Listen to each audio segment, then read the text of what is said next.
topics and opinions expressed in the following show are solely those of the host and their guests and not those of W4CY Radio, its employees, or affiliates.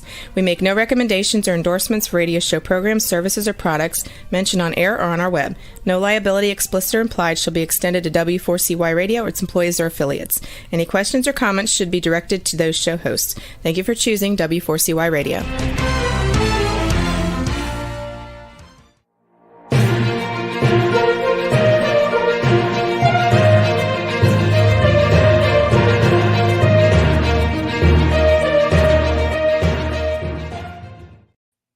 Well, good to have you with us. I'm Bill Martinez. Good afternoon. I've got a great guest for you that you want to hear about, and this will answer some questions. I know there's been a lot of frustration with these rogue prosecutors that are out there. We're wondering what the heck is going on. Why is the rule of law not being respected in our country today? Well, two senior legal fellows, Zach Smith and Charles Stimson at the Heritage Foundation, have written the first and only book about the so-called progressive prosecutor movement that was created by George Soros in 2015. The book, entitled Rogue Prosecutors: How Radical Soros Lawyers Are Destroying America's Community. It breaks new ground and exposes the origins, the beliefs, the playbook, funding, and real-life consequences of the progressive prosecutor movement. One of the authors is with us, Zach Smith. Now, Zach, welcome to the show. Good to have you with us. Well, thank you for having me on, Bill. Good to be with you. Well, I've been looking forward to this. We've enjoyed an earlier conversation, but I believe that this type of format would give us a little bit more time to get into detail, to lay down the foundation, because people are wondering, wait a minute, how did we get here in 2023 where we have rogue prosecutors that are turning communities on their heads? Right. Well, unfortunately, as we lay out in the book, Bill, this has been a movement a long time in the making. It shouldn't come as a surprise. It actually has its ideological underpinnings in a Marxist movement from the 1960s and the 1970s. There was a movement called the Prison Abolition Movement, which actually believed we shouldn't send anyone to prison for any reason, which is an absolutely insane idea. And many people reacted that way when this idea was pushed forward and put forward to them. But what's happened today, unfortunately, is that many of the core tenets of that prison abolition movement have been repackaged and made more palatable for mass consumption. And essentially today, many of the policy goals of that prison abolition movement are being accomplished and implemented through this rogue prosecutor movement instead. And of course, the consequences in the communities where these rogue prosecutors are in power have been absolutely devastating. Crime is increasing, particularly violent crime, and those cities are being devastated from top to bottom. Well, Zach, it seems like the people really didn't have much of a choice the way this was thrust upon them. It was presented as some kind of, a reimagining of the justice system. But, clearly what we're finding out after all these years is that we may have jumped way over our skis on this, because look at the results. I think some people immediately kind of realized that, wait a minute, this is dangerous here. We're messing around with the balance of law and order. But regardless, the left being hell bent the way they are, they're not willing to consider any counsel from the people in the communities that it's going to affect. And now here they are. Voices are being heard. You get rogue prosecutors now that are being impeached and kicked out of office, but still they continue to move forward because as progressives always think, Zach, they always need more time and more money, and they'll prove that they're right, right? Right. Well, unfortunately, what happened, Bill, is that when a lot of these rogue prosecutors were initially running for office, they came forward and were putting forward pretty uncontroversial statements. They said things like they didn't want to lock up anyone unnecessarily. They wanted a fair criminal justice system. They didn't want overly lengthy prison sentences for minor crimes. All of those statements are pretty uncontroversial, something that probably most reasonable people would agree with. But what happened when these rogue prosecutors got into office, it quickly became apparent that what they meant by these uncontroversial statements, and what you or I or any other person on the street would understand these statements to mean, were something radically different. And so what Cully and I do in the book, not only do we walk through the background and the funding of this rogue prosecutor movement, we have 8 chapters where we highlight 8 different cities counties that have or have had rogue prosecutors in power. And we talk about their policies, their rise to power, and the crimes that would not have happened but for these rogue prosecutors and their policies.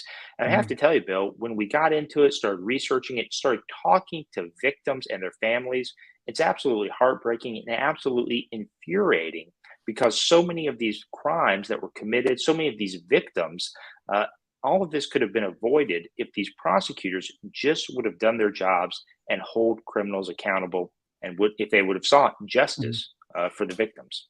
But Zach, they changed the rules, is what they did, and this stuff defies common sense. Like in the book, the opening, you cite a story. Maybe you can share that with our audience, because you set the stage with this story, and it sounds like, oh, it's just one of those stories, but it's real life. Tell our audience about that, if you would, Zach.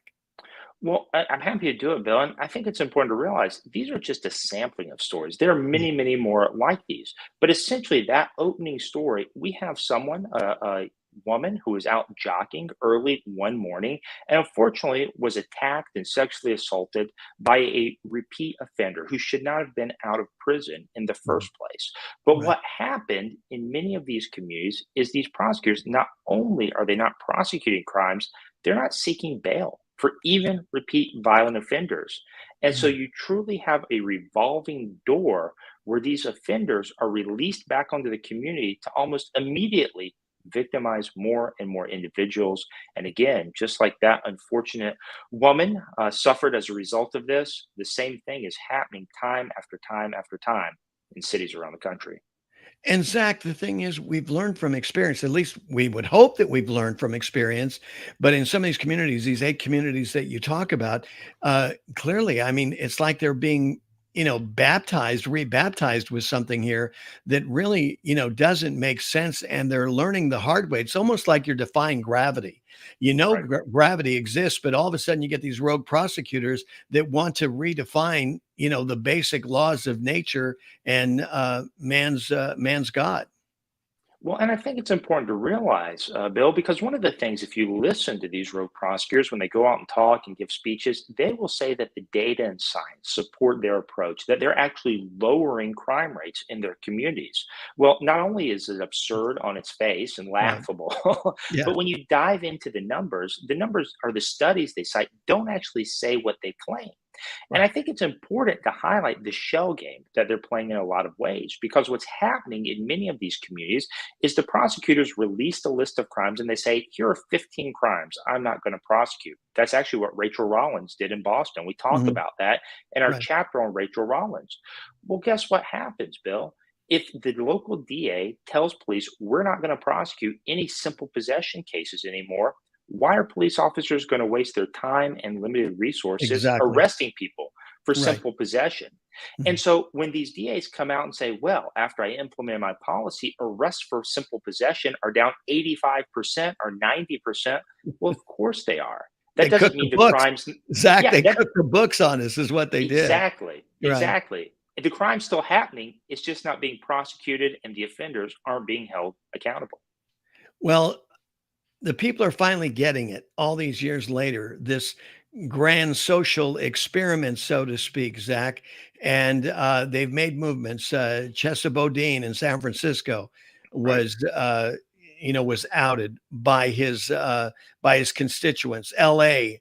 Gascon was attacked. He survived by the hair on his chinny right, chin, and right. others as well. So the people are starting to speak out, and I think in the process of doing this, Zach, I think the good news is people are realizing they have more power than they thought they had.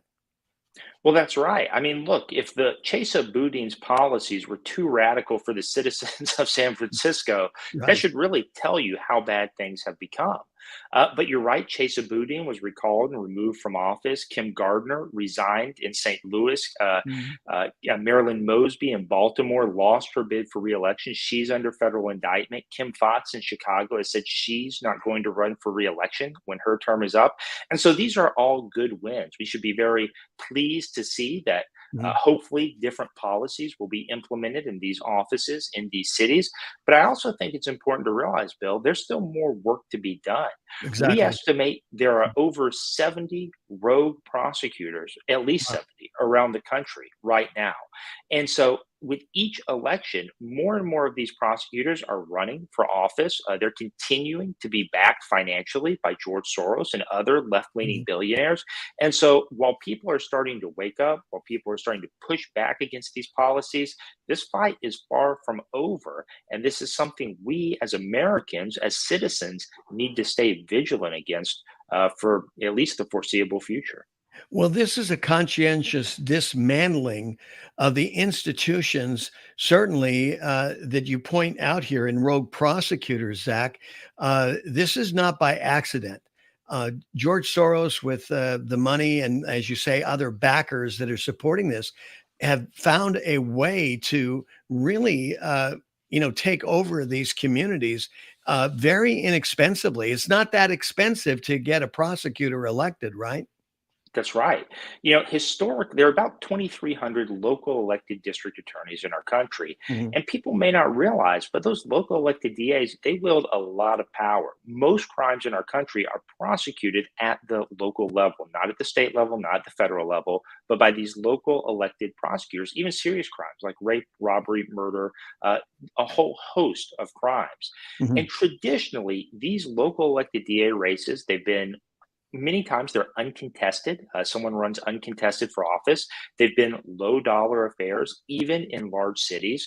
And many times you would see, even in big cities, a six-figure fundraising effort by a district attorney candidate. That would be a huge, huge amount of money. And so Exactly. when you had George Soros and these other left leaning billionaires parachuting into these cities, essentially giving seven figures to their preferred candidates, that's an astronomical sum. That's basically unheard of in Right. these elections. Yeah, And what because their happened? competitor, Zach, just to help people understand here, their competitor, what do they get? Maybe a couple 100,000. So If George that. Soros' candidates will outspend their competitor, what, 8, 10 to 1? Yeah, yeah. Oftentimes, the Soros supported candidate are raising significantly more sums of money.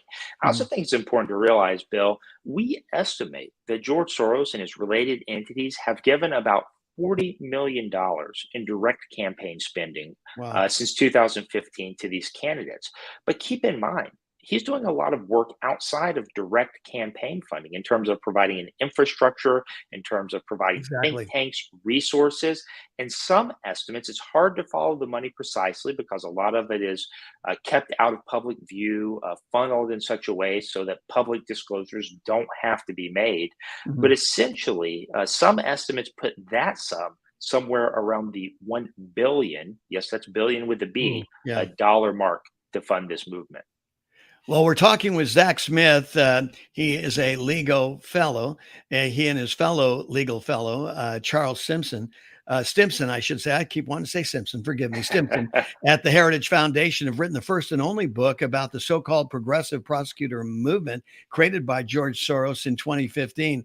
And of course, George has already appointed his heir apparent, his son, right?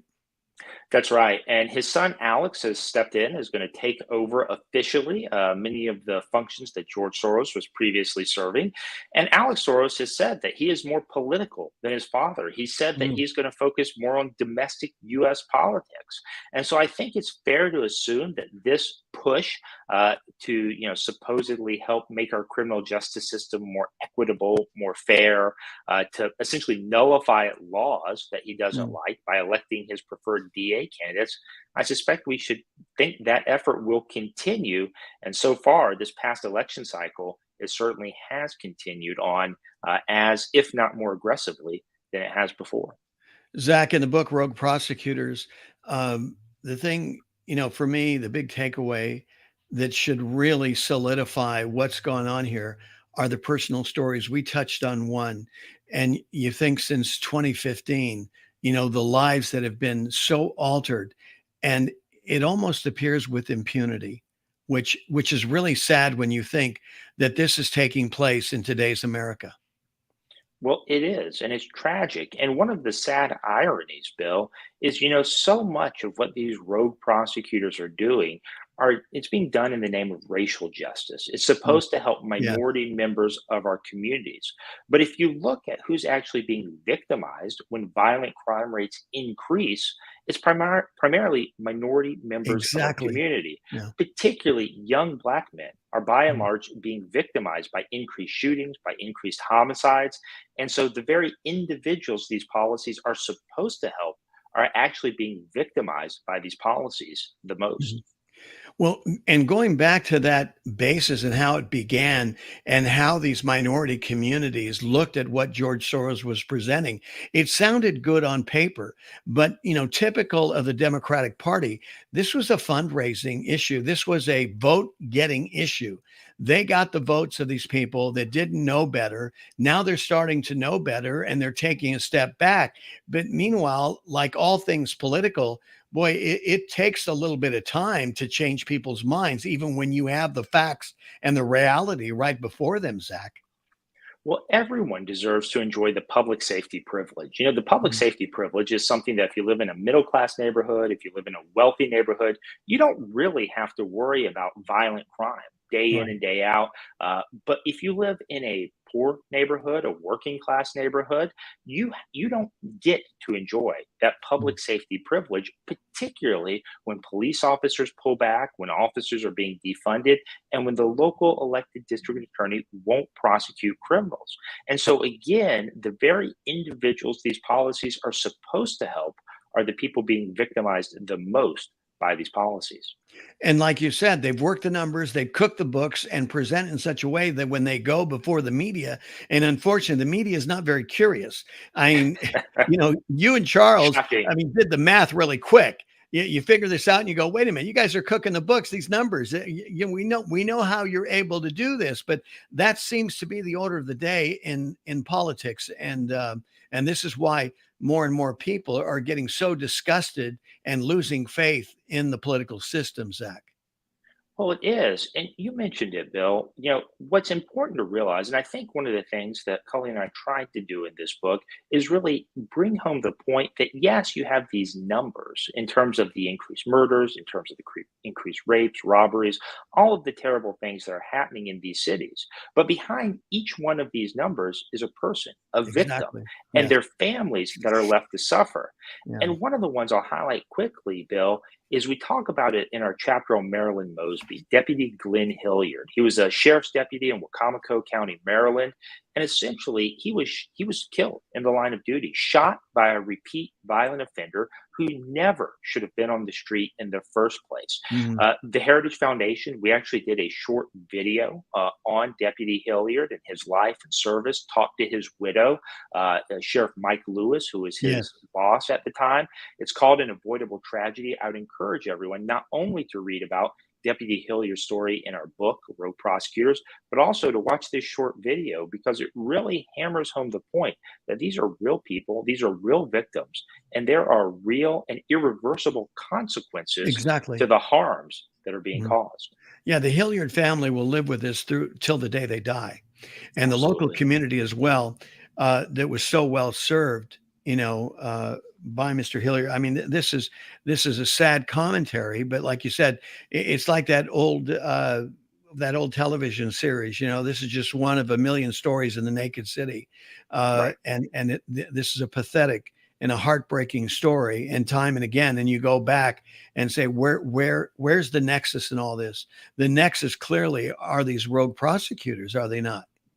Yeah, it is. And, Bill, one of the ironic things is I think George Soros, it's ironic and diabolical in some ways. Mhm. George Soros and his backers, they realized they never could have achieved their policy goals by getting their policies passed through the state legislatures in many of these states. These policies are Exactly. too controversial, the harm's too obvious when you really dig in and see what's happening. And so they figured out for a relatively small amount of money, when we're talking electoral politics, they could get their preferred prosecutor into office and essentially nullify the laws on the books. It doesn't matter how many arrests police officers are making. It doesn't matter how strong your sentencing laws are that are on the books. None of that matters if the district attorney won't prosecute criminals. And in that sense, what George Soros and his acolytes deserve credit for realizing is that the DA, in many respects, is the linchpin of the criminal justice system.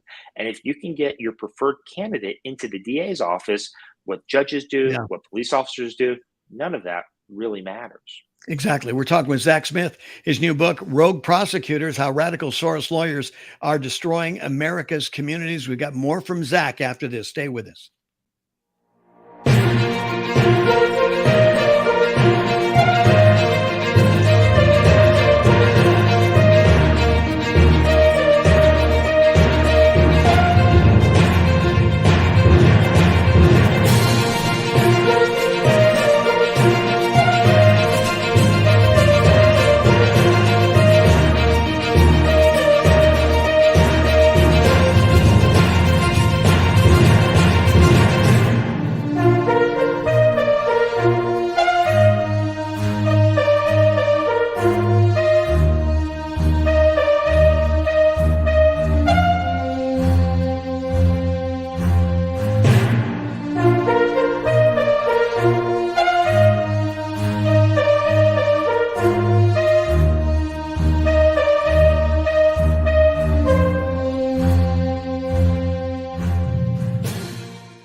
The FDA issued an import alert for U.S. Customs authorities to detain illegal, disposable, flavored nicotine e-cigarettes from foreign countries, including China. Rich Marianos is a former assistant director for the ATF, now with Georgetown University.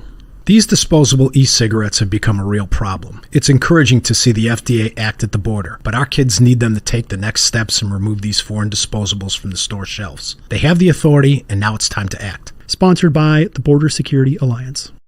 How would you like to get high-speed internet for your home for less than $2 a day? That's right. For about $50 a month, you'll get lightning fast internet. Are you paying less than $50 a month right now for your internet? Then call Whole Home Connect right now for blazing fast internet at $50 a month with no price increases, no hidden fees, no contracts, no upfront costs, no equipment fees. It's a great deal. And guess what? You can try it for 15 days. If you don't like it, you get your money back. But you're gonna love it, and you're gonna love the price. Internet for your home for $50 a month. That's less than $2 a day. Plus, no contracts, no upfront costs, no equipment fees, and our 15-day guarantee. Call now. 800-699-0358. 800-699-0358. 800-699-0358. That's 800-699-0358.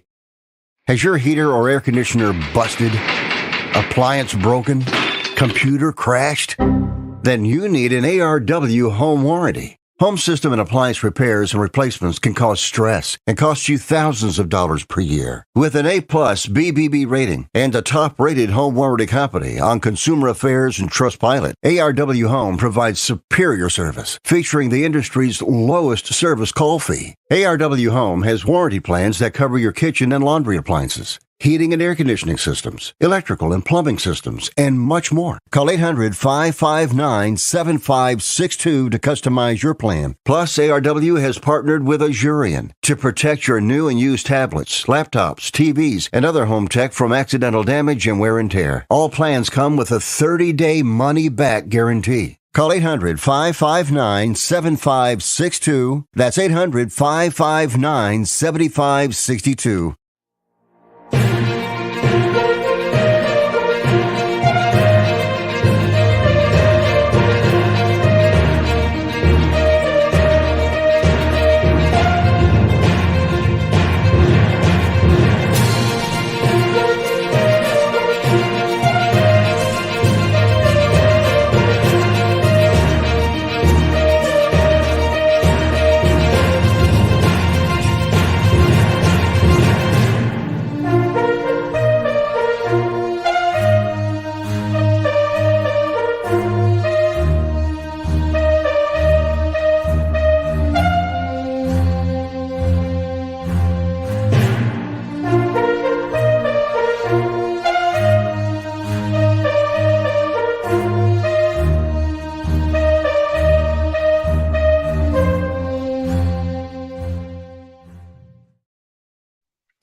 Well, welcome back, fresh and independent, just the way you like to hear from us. I'm Bill Martinez. By the way, I want to thank you for supporting our listener-supported campaign for truth and liberty.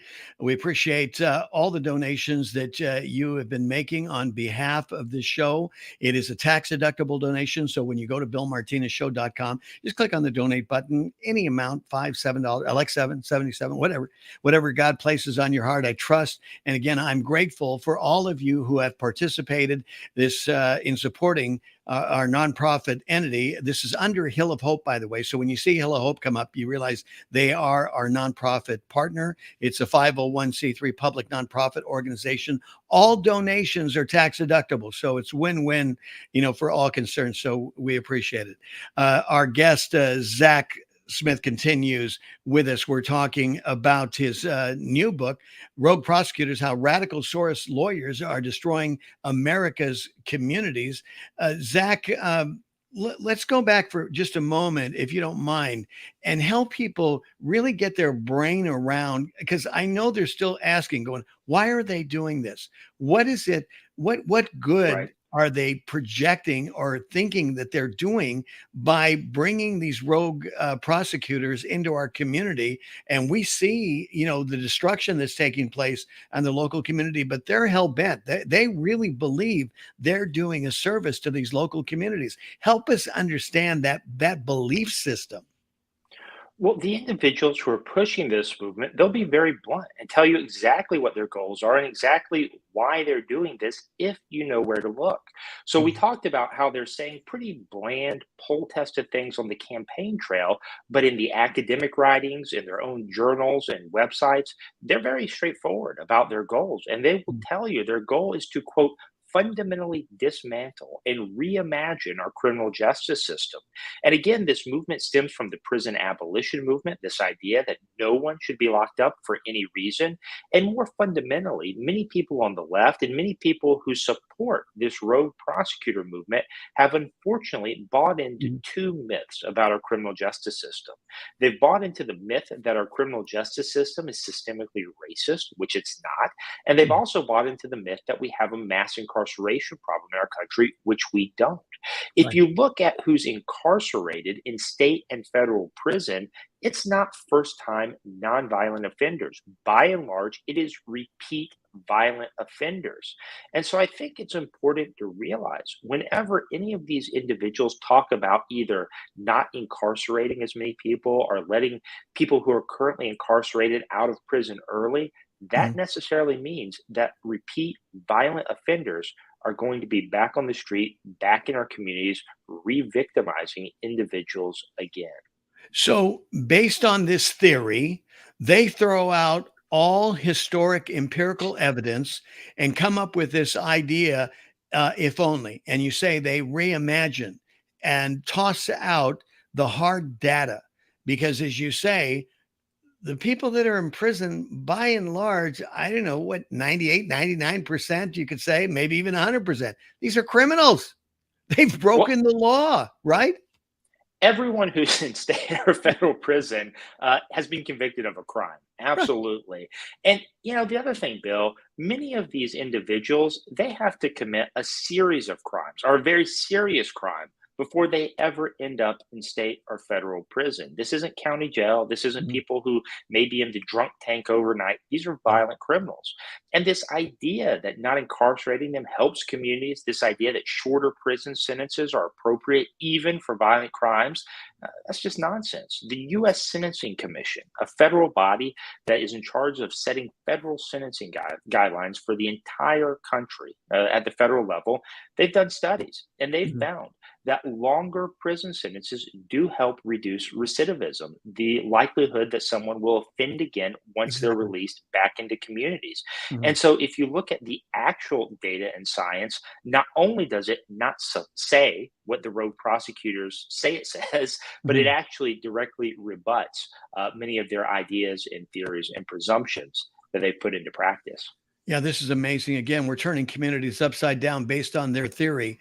And of course, coming out of a place where, if prisoners could write their own law, that's what they would do, right? Right. Well, we don't have to imagine this. We talk about in one chapter George Gascon in Los Angeles. You mentioned him earlier.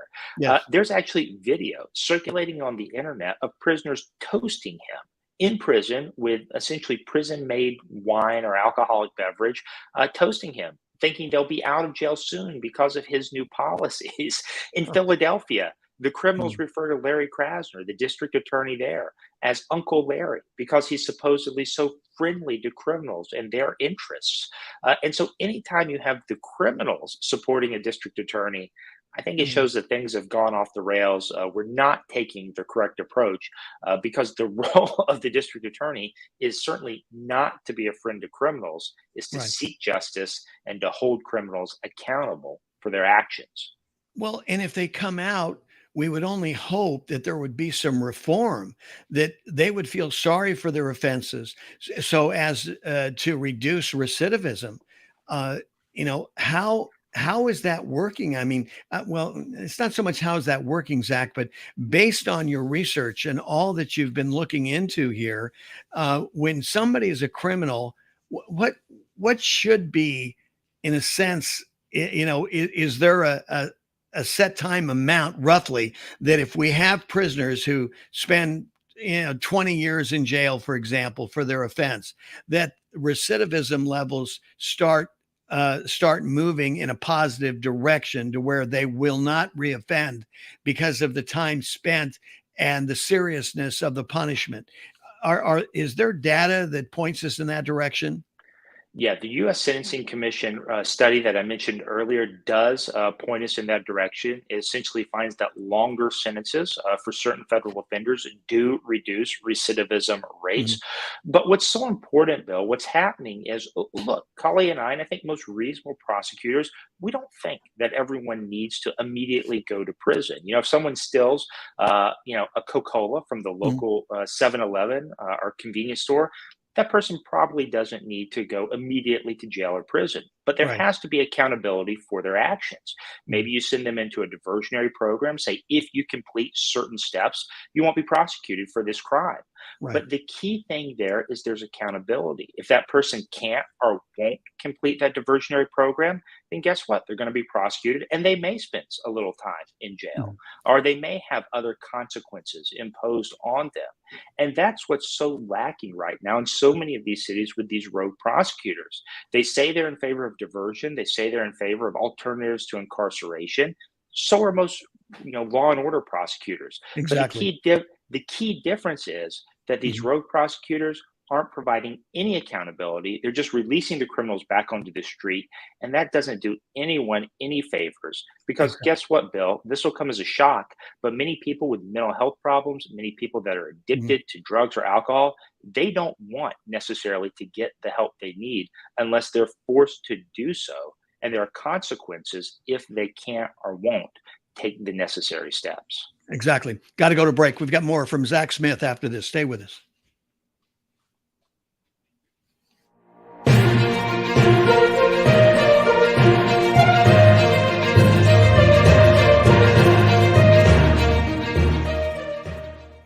If you're 65 or older and Medicare is your main source of insurance, pay close attention right now and listen for details on how you may save thousands of dollars on your healthcare costs. Did you know that Medicare can pay for things like dental visits, home delivery of drugs, even a gym membership? Call us right now and learn how to unlock all your Medicare benefits. Medicare and supplemental plans that we provide can even offer you drug coverage with zero copays and pay for transportation to your doctors. Medicare plans can offer you wonderful money-saving benefits, but you've got to call now. We'll help you get the most out of your Medicare. Make this free, no-obligation call now. Save a ton of money on your healthcare costs and get the code to unlock all your earned Medicare benefits. Paid for by Senior Choice Plans.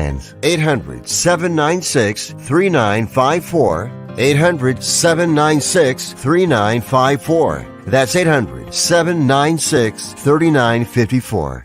President Biden recently released a massive $6 trillion budget, the largest budget in U.S. history. And guess who pays the bill? That's right, you, the American taxpayer. American citizens and business owners will be paying more taxes. That's a fact. And if you owe back taxes, they will be coming after you to collect payments. In fact, President Biden also hired thousands more IRS agents to go after you. If you got a letter from the IRS and you know you owe back taxes or you haven't filed in years, don't put your head in the sand. Call us today. We've saved our customers millions of tax dollars. One quick, free phone call will show you how we can reduce your past tax bill and save you thousands. Guaranteed, or you pay nothing. Call now. 800-932-1597. 800-932-1597. That's 800-932-1597. Paid for by the Tax Helpline.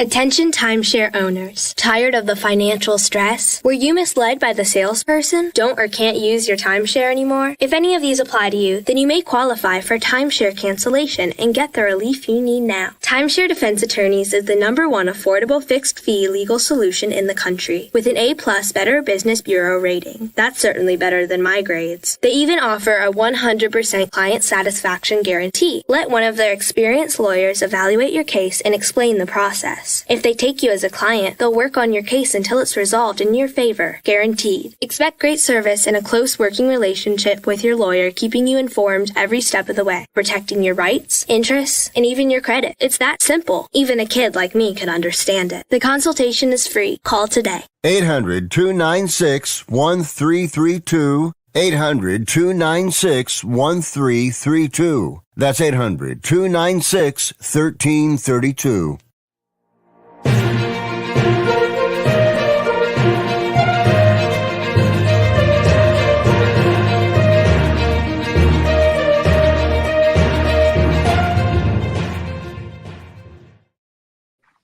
Welcome back. Bill Martinez here. We're talking with Zach Smith. He is one of two senior legal fellows. He and Charles Stimson at the Heritage Foundation have written the first and only book about the so-called progressive prosecutor movement. It is not so-called, it's reality. We're living under it. Created by George Soros in 2015, the book entitled Rogue Prosecutors, How Radical Soros Lawyers Are Destroying America's Communities. It breaks new ground. It exposes the origin, the beliefs, the playbook, funding, and real-life consequences of this progressive prosecutor movement. Zach, many would say that the whole system is rigged against blacks. It's systemic. But I mean, you've got to throw out a lot of empirical evidence. You have to keep it in the realm of the emotion and maybe focus on a couple of few exceptions to come up, to any kind of level of conversation with them to even agree with their perspective. Because, just from the get-go, when you look at the numbers, it's not like, the justice system is going out and going into black communities and just, throwing people in jail just cause. I mean, these are repeat offenders, as you noted, people that are stubbornly bent on breaking the law. They don't care about their neighbors. They don't care about their families, sadly. And, these are the ones that are filling the jails. But yet the narrative today is, oh, well, it's just, it's just the white people. They're picking on blacks. Well, look, are there racist individuals that work within our criminal justice system? Almost undoubtedly. Mm-hmm. But I think when those individuals pop up, when they show that they behave in a racist manner, they're appropriately dealt with. They're condemned. They're held accountable for their actions. And that's appropriate. That's good. But to say there may be some racist individuals who work in the criminal justice system, to saying that the entire system itself from top to bottom is systemically racist, that just doesn't connect. And just doesn't follow. And as you mentioned, over the past decades, in fact, we've worked very hard as a country to eradicate racism in our country, to make sure that everyone is treated equally, regardless of their race or their ethnicity or their gender.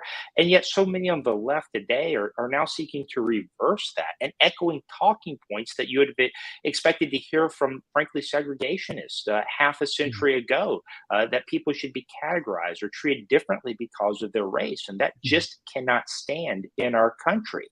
The other important thing, Bill, that I think it's important to push back against, that the rogue prosecutor movement talks about, they put forward this idea that there's certainly certain categories of crimes that are quality of life crimes that are Mhm. essentially victimless. Things like petty theft, things like prostitution, things like simple possession of drugs. But this idea that these crimes are victimless or that they don't harm their communities, it's just nonsense. I mean, look again Exactly. what happened in San Francisco. Mhm. Walgreens, Yeah. Walmart, Target, other retailers are closing their doors. Yeah. They're moving out of communities, reducing their hours. And to, someone who's a middle class family, to someone who's a wealthy family, those store closures, those reduced hours, maybe no more than a minor inconvenience. It's not a big deal to, Right. go earlier in the day, to drive the extra few miles.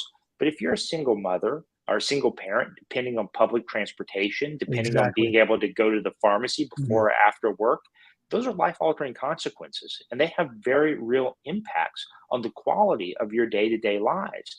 And that's what's lost so often Mhm. in this entire discussion, again, is the victims, the people who are victimized when crime goes up, and also the impact on the quality of life in communities uh, Mhm. where these repeat violent offenders are being released once they're out of prison. What about the job loss, Zach? I mean, you've got some young kids, teenagers and that, they've relied on the Walgreens and these other retail operations to where they can begin to enter the job market, go to school, have a part-time job, and be able to cover their expenses. And here it is, what the report last week, Walgreens is, I think they're all together closing. I mean, there are hundreds of stores that they're Right. closing down. I think they're just about out because with what's happening. And now you can't even go into a pharmacy like in New York or San Francisco, Los That's right. Angeles, and that things aren't under lock and key. I mean, it's ridiculous. I just want a tube of toothpaste. I gotta get Right. somebody with a key to come and open up, the cabinet Right. so I can get a tube of toothpaste. Are you kidding me? Well, unfortunately, that's what happens when laws aren't enforced and you send a message that lawlessness will be tolerated. You get Yes. more lawlessness. The other thing, Bill, is we're talking about national retailers, Target, Walgreens, Mhm. CVS. It's unfortunate when they have to close stores, but they're able, by and large, to weather the financial storm. They can absorb the losses. Now, not indefinitely and certainly not at the rate things are currently going, but they're Right. better able to deal with the consequences. The people who are really impacted are small business owners, mom and pop shops that are repeatedly vandalized. That makes it difficult to do business in their neighborhoods where they may have been for many, many years. It makes it more difficult for them to get insurance for their business. Often there's Mhm. deductibles. If the insurance will even continue to write coverage in certain high crime cities and certain high crime areas. And so, again, the consequences of not prosecuting these supposedly victimless crimes really Mhm. are much more dire than those involved in the rogue prosecutor movement would want you to believe. Yeah, it's again, it is a conflict in belief system. They have a set belief system that is incongruous with vital and vibrant communities. And it is amazing to me, Zach, especially when you gave that number to us earlier, that we're talking over 70 rogue prosecutors of this nature. Right. So it's almost like if you haven't experienced a rogue prosecutor, there could be one coming to a community near you soon, right? Well, that's right. And so far, the efforts have focused primarily in large urban cities like Mhm. Chicago, Los Yeah. Angeles, San Francisco. But make no mistake, the movement is being more aggressive. They're moving out into rural areas, into suburban areas, right outside of Washington, D.C., and three of the largest counties in Virginia, Fairfax, Arlington, and Loudoun. There are George Soros-backed rogue prosecutors in those counties that received anywhere from 70 to 80% of their funding during the primaries there from a Soros backed entities. And so the movement is going to continue. It is continuing. And the most important thing we as Americans can do is continue to be vigilant and Right. pushing back against this radical movement wherever it pops up. And look what's happening. People are moving out of these blue states. They're moving out of these areas where these rogue prosecutors are there. But, people aren't getting it until maybe they get the tax bill that they've got to make up for the losses of other people just saying, look, I've got to protect my kids. I got to protect my family. And law and order is key Businesses won't survive when law order is happening. We know that. That is clear. It's inarguable. We've got a couple of minutes left here, Zach, and I did want to address, before we talk about the way forward, which is how I want to summarize our conversation today in your book. Let's touch on Alvin Bragg. He's been in the news lately because of his attacks on Donald Trump, but it goes beyond that, doesn't it? Well, it really does. Alvin Bragg, as we detail in our chapter talking about Alvin Bragg and his policies, he really has bought in wholeheartedly to this rogue prosecutor movement. He's also put forward what we call a day one memo. We talk about in our book, saying there are many crimes he won't prosecute, even violent crimes. His policies were so radical that New York's mayor came out against them. The police commissioner in the city of New York came out and said essentially that Alvin's Bragg's policies were endangering the lives of her officers. And that's exactly what's happened. And so, it's ironic in some ways that you see him devoting so much time and attention to prosecuting Donald Trump under a very novel legal theory. I think many legal commentators from the left and right would agree that the theory he's pursuing against Donald Trump, whether you like Trump or dislike Trump, is a very novel one that's likely going to be difficult to prove from a legal standpoint, regardless of what a jury might find. They spent so much time and resources prosecuting that case when he's not doing the basic blocking and tackling required to keep the citizens of New York, the citizens of Manhattan, safe on a daily basis.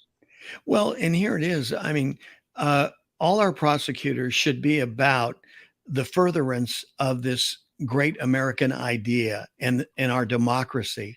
And what Alvin Bragg purposely is doing is interfering in the whole process altogether, kneecapping a presidential candidate. But that aside, where do we go from here, Zach? Well, we talk about this in the last chapter of our book, Bill, The Way Forward, and we show it doesn't have to be this way because we compare two jurisdictions of roughly the same population. One has a rogue prosecutor, one does not, has a traditional law and order prosecutor. And I think it's important to mention this is not a Democratic or Republican issue. This shouldn't be a left or right issue. Everyone deserves equal justice under the law. Everyone deserves equal treatment, and everyone deserves to live safely with their families in their communities.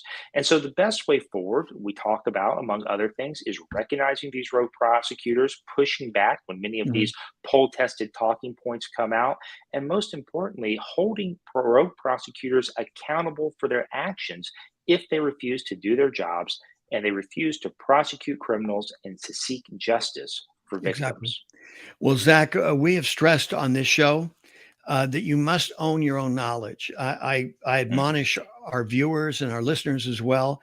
Don't just take our word for it. Hopefully what we're talking about today and this book and all the effort and everything that went into this book, what you and Charles have done on behalf of our constitutional rights, on behalf of America and its citizens, it goes a long way, but it's up to us, we the people. I mean, because, we talk about this often, the Constitution activates we the people. And in order for us to realize the full benefit and the infrastructure of the Constitution, we the people must engage. And we cannot engage in a laissez-faire sort of attitude. We need to own our own knowledge. Don't just take our word for it. Hopefully what we've shared with you, what Zach has shared with you, has said, you know what? I'm going to check into that. I'm challenged. Zach challenged me, so I'm going to look into it. God bless you for doing that, because you're the kind of citizen that America needs right now. The reason America is where it is right now is because we've had too many citizens that didn't understand the Constitution. They didn't understand we the people. And this is why we have the America that's hanging in the balance right now, Zach. So, congratulations on the book. I cannot thank you and Charles enough for doing this, because this goes a long way in giving us the background and understanding the battle that we're in. Well, thank you for having me on the show, Bill. I really appreciate you taking the time to have this conversation, because you're absolutely right. Knowledge is power. Yes. And the best thing we can do is to help highlight this movement, make people aware that it's happening. And again, as we talk about in our last chapter, what to do about it, how to protect yourselves and your communities when these rogue prosecutors inevitably show up. Again, there's action. there's activism that must be taking place, because there have been others. George Soros, now his son, who is going to replace him, and the infrastructure that they have created to dismantle this country, it's well in place, isn't it, Zach? It is, and it's going to continue for years to come. We've seen it in just this past election cycle. Many of these rogue prosecutor candidates have won their primaries, and often in big cities, whoever wins the primary will win the election. Mm-hmm. And so it's important to stay vigilant. But if you want to learn more about the movement, its funding, its origins, and what to do about it, I hope everyone will consider picking up a copy of our book, Rogue Prosecutors: How Radical Soros Lawyers Are Destroying America's Communities. And we're going to link it on our website at BillMartinezShow.com as well, Zach. Again, congratulations to you and Charles. I mean, this is really a gift to democracy and a gift to we the people. And I highly recommend that you do get your copy of Rogue Prosecutors: How Radical Soros Lawyers Are Destroying America's Communities. If there's going to be anything different, it's going to be between me and you to stand in the way and do something about it. Our thanks to Zach Smith for coming on the show and talking to us about his new book, and for you to be a part of this mighty Martinez movement to return to God and to save our country. Go to BillMartinezShow.com. May God bless you and keep you and make his face shine upon you. Go and be blessed beyond your imagination. Thank you for being with us.